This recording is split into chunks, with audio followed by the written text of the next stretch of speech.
Hey friends, Benjamin here from Lean Strong Fitness and Wellness. Today I wanted to share my top tip if you've been struggling with snacking at night and it's impeding your fitness, fat loss, and health goals. So I've used this with a lot of clients and it works really, really well. And it's two steps to this. So the first step to reducing snacking at night is to make the treats a 10 out of 10.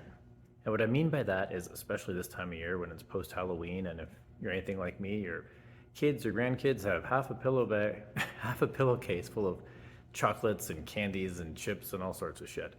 And the reality is, as much as I love a good Kit Kat bar, I don't really love a good Kit Kat bar. Sometimes the things that we're snacking on are more coming from a place of emotional eating or stress management, or just friggin' tired and should go to bed. And they're just things that we're eating because they're there.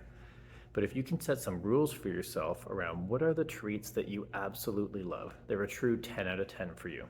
So as an example, if you really love like a really nice like Godiva chocolate, don't eat the dollar store chocolates just because they're there. You're gonna set some minimum thresholds for yourself. Make a list of the things that you really, really love and you're like, oh my God, this is the best thing in the world for me. And by default, that will mean everything that doesn't make that cut is the stuff that you're just not going to snack on because it's not good enough for your tastes. So for myself, I've got two very specific examples. I really love chips, but in particular, I love Miss Vickie's salt and vinegar chips. They just do it for me. I also love Haribo gummy bears, the ones from Germany. My in-laws are German, my wife is German, not just the OK gummy bears. So that means that if I have Haribo gummy bears or I've got Miss Vickie's salt and vinegar chips, I'm gonna treat myself because damn do I love those. But that means that if somebody has like no-name sour cream and onion chips, I'll just pass. So if you can set these standards for yourself of what is a 10 out of 10 treat for you, what makes it on that list, and everything else that doesn't make that list, just don't snack on. It makes it so much easier to say no for things because you're clear on the pieces that you love and the pieces that you don't love.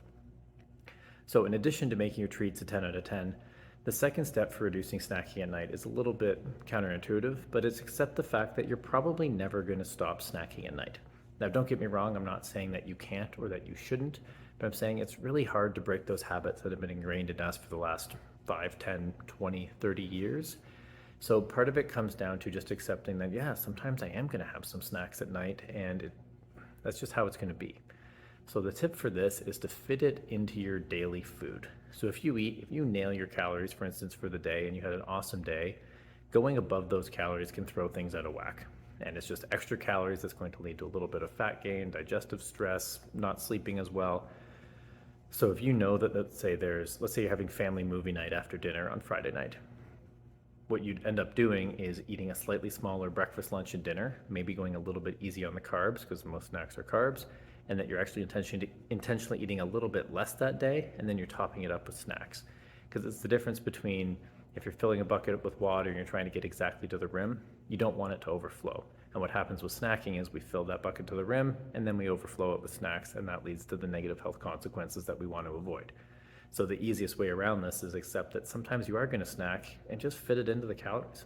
It's the same way if you're saving up for a vacation. You may not be able to afford to go on a cruise every single month, but if you save up for a little bit, going on that cruise, like it's a separate jar because you fit it into your budget. And it's the exact same thing with calories. Just fit it into the caloric budget for the day and don't beat yourself up that it's going to happen. So those are the ways that I help people like you reduce snacking at night.